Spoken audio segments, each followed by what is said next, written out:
Territori shqiptar për datën 2 korrik do të ndikohet nga kushte atmosferike të qëndrueshme me mot të kthjellët në pjesën më të madhe të vendit, ndërsa në relievet malore në lindje dhe juglindje do të shfaqen vranësira kalimtare dhe rreshje të izoluara pasdite. Temperatura minimale pritet të zbresë deri në 14 gradë Celsius, ndërsa temperatura maksimale pritet të ngjitet deri në 32 gradë Celsius në zonat e ulta perëndimore.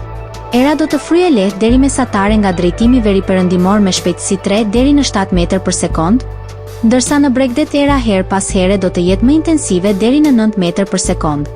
Deti parashikohet me dallgëzim të ulët nga 2 deri në 3 ballë.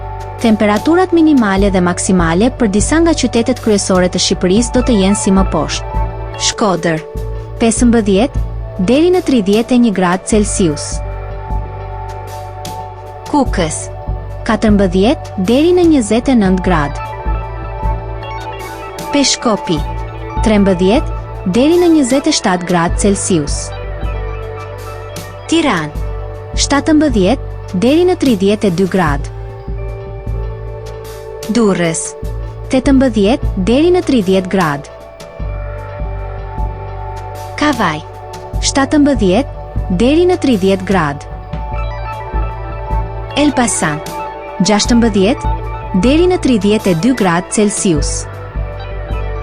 Berat 16 deri në 33 gradë. Korçë 13 deri në 26 gradë. Vlorë 19 deri në 29 gradë Celsius. Gjirokastër 18 deri në 32 gradë. Sarandë 19 deri në 30 gradë Celsius.